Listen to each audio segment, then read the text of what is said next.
Ողջույն սիրելի հեռուստադիտողներ, սիրելի հետևորդներ,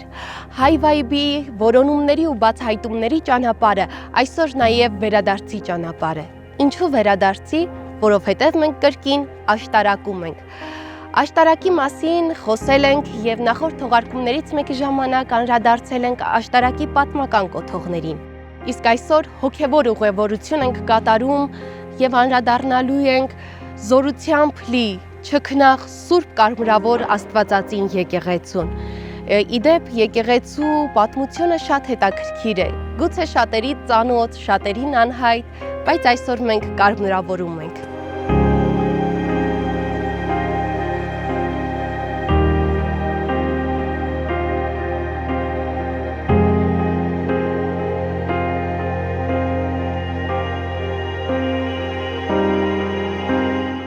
Կարմրավոր Սուրբ Աստվածածին եկեղեցին գտնվում է Աշտարակ քաղաքում,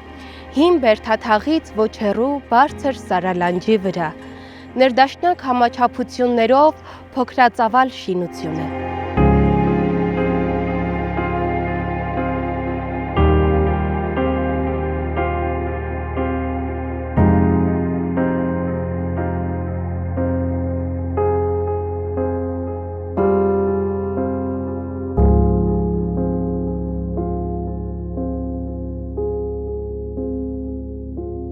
Եկեղեցու կառուցման թվականի հետ կապված որևէ տվյալ չունենք, մատենագրական աղբյուրներում եւս որևէ տվյալ պահպանված չէ, սակայն ելնելով ճարտարապետական հորինվածքից եւ կառուցվածքային առանձնահատկություններից կարող ենք ասել, որ 7-րդ դարի կառույց է։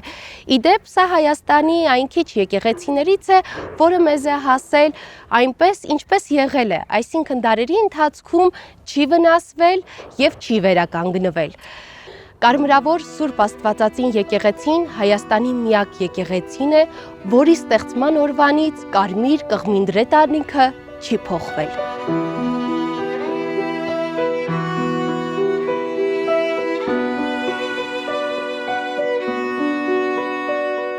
Եկեղեցին կառուցված է դարչնակարմրավուն տուֆով, ներքուստ հարդարված է որմնանկարներով, որոնցից մեկը Քրիստոսը փառքի մեջ, որմնանկարն է, իսկ մյուսը Սուրբ Հեծյալները հայերեն մակագրություններով։ Հնում կարմրավոր Սուրբ Աստվածածին եկեղեցին եղել է կուսանոց վանք։ Այստեղ մինչ օրս պահպանված են ուշադրության արժանի երկու հնություններ, մեկը Հնդկաստանից բերված կարմիր նկարազարդ, նախշազարդ վարագույրն է, իսկ մյուսը շուխոնց ձեռագիր ավետարանը, որը եկեղեցուն է ընծայել աշտարակցի Շուխյանց ընտանիքը։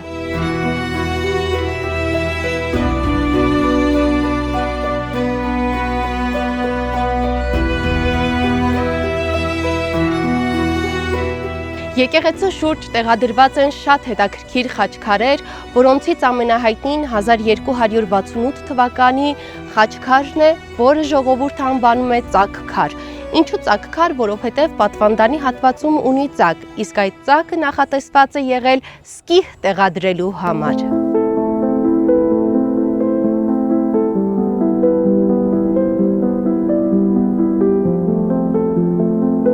Եկեղեցու անվան հետ կապված կա հետաքրքիր, բայց ողբերգական ժողովրդական մի զրույց, ըստ որի 3 քույրեր են եղել, ովքեր սիրահարվել են Սարգիս անունով մի երիտասարդի։ Ավագ 2 քույրերը որոշում են իրենց երջանկությունը զոհաբերել հանուն կրտսեր քրոջ երջանկության եւ հագնելով կարմիր ու ծիրանագույն զգեստ իրենց նետում են անդնդախոր ձորը։ Այս վշտին չդիմանալով կրտսեր քույրը հագնում է ճերմակ զգեստ եւ իրեն նետում ձորը։ Հետագայում Սարգիսը այս վշտին չդիմանալով դառնում է ճգնավոր։ Որոշ ժամանակ անց աշտարակում ձորի եզրին հայտնվում են 3 եկեղեցիներ՝ կարմրավոր, ծիրանավոր եւ սպիտակավոր։ Որոշ ժամանակ անց էլ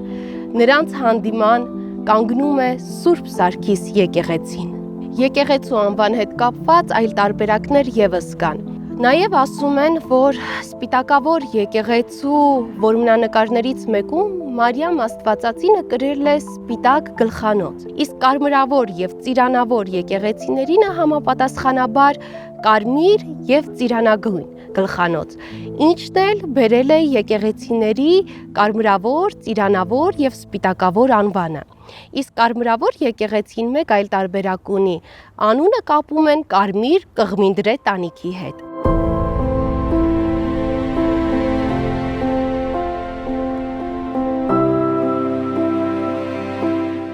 Երբ ես ծնվեցի այս հողագնդում, ես լալիս էի, աշխարհը խնդում։ Այնպես լինեի, երբ գնայի, աշխարհը լացեր, իսկ ես խնդայի։ Կարմրավոր Սուրբ Աստվածածին եկեղեցու մի գողտրիկ անկյունում է գտնվում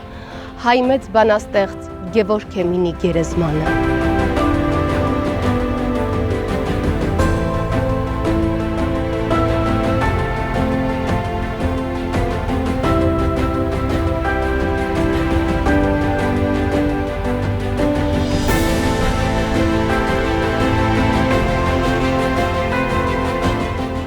Դե ինչ, սիրելի հեռուստադիտողներ, սիրելի հետևորդներ, այսպիսին էր այսօրվա մեր թողարկումը։ Կհանդիպենք հաջորդ շաբաթ։